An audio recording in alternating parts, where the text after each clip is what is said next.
Hello বন্ধুরা, কেমন আছেন সবাই? আজকে আপনাদেরকে একটু ভয় দেখানোর জন্য আলোচনা করতেছি। ভয় দেখাবো কীভাবে, যে কানাডার পোর্টগুলোতে যারা আপনারা কানাডাতে আসতেছেন, এন্ট্রি নেওয়ার পরে এখানে এআই স্ক্রিনিং শুরু হয়ে গেছে। এই সম্পর্কিত তথ্যগুলো দেওয়ার জন্যই আজকের আলোচনা। তো অনেকে হয়তো ভয় পেয়ে গেছেন, এআই দিয়ে স্ক্রিনিং করলে আপনি কোনো না কোনোভাবে যদি আটকায় যান, কোনো না কোনোভাবে যদি সমস্যায় পড়েন। তো এখানে এআই দিয়ে কী ধরনের কাজগুলো চেক করা হচ্ছে, কি হচ্ছে, এগুলো সম্পর্কে একটু ধারণা দেব। ভয়ের কোনো কারণ নেই।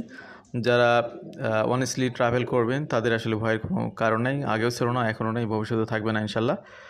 তো জাস্ট বিষয়গুলোতে সচেতন হওয়াটা জরুরি। এই জন্যই আপনাদেরকে সর্বশেষ আপডেট দিয়ে আমরা সচেতন করতে চাই। আমাদের সাথে যারা নিয়মিত থাকেন, আশা করছি এই বিষয়টা জেনে আনন্দিত হবেন বা আপডেটেড থাকলেন আপনি নিজেও।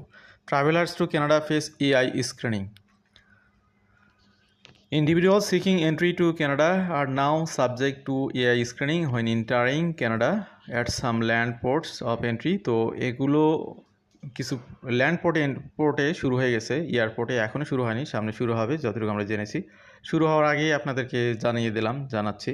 দি border service agency CBSA has developed a new tool, the travel compliance indicator. এটাকে বলা হচ্ছে travel compliance indicator, to aid its officers screening people seeking entrance to Canada. এবং এই কার্যক্রমটা চালু করার জন্য কানাডা গভর্নমেন্ট বছরে $15 মিলিয়ন খরচ করতেছে এবং $7 লক্ষ মেইনটেনেন্স ফি খরচ করতেছে। তো নিশ্চয়ই এটার একটা ফল তারা পাচ্ছে বা পাবে। সেজন্য আপনারা এখানে ভয় পাবেন না, আপডেট থাকবেন, নিজেদের সব কিছু ঠিকঠাক রাখবেন, তাহলে হবে। The tool is currently being used at 6 land port of entry which the government has not disclosed. The TCI assigns those entering Canada a compliance score, aiding CBSA officers in deciding whether a traveler and or the goods that they carry into the country should be referred to for secondary examination.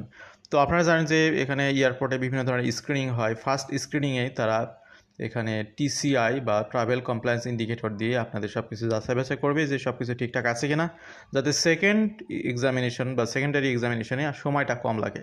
তো time consuming বিষয়গুলোকে avoid করার জন্যই মূলত এই সিস্টেমটি চালু হয়েছে। তো এখানে 2027 সাল নাগাদ কানাডার তারপরে আপনার সি পোর্ট, সবগুলো পোর্টে এটি চালু হয়ে যাবে। আস্তে আস্তে এগুলো হয়তো ইয়ারে চলে যাবে খুব দ্রুতই। CBSA intend to TCI to increase efficiency and impressive security screening at Canada's port of entry. তো এখানে যেহেতু সিকিউরিটি বিষয়গুলো চেক করা হবে, সুতরাং এটা গুরুত্বপূর্ণ কানাডার জন্যও আপনাদের জন্য। তো এখানে যেটা বলা